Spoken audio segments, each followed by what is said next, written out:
Welcome to our channel. In today's video, we're diving into how to view transferred links in Discord chat on your Android device. This feature is incredibly handy for keeping track of shared content, so let's get started. First, open the Discord app on your Android device. If you haven't done this already, find the Discord icon on your home screen or in the app drawer and tap to launch it. In just a moment, you'll be ready to explore your chats.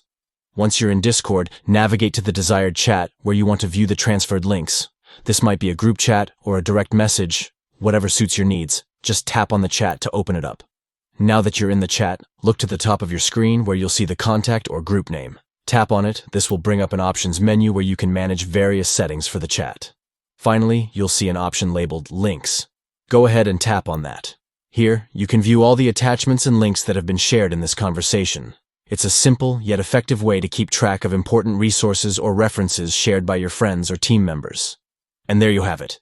Viewing transferred links in Discord is quick and easy, allowing you to stay organized and informed. If you found this video helpful, make sure to give it a thumbs up and subscribe for more tips and tricks. Thanks for watching, and happy chatting on Discord.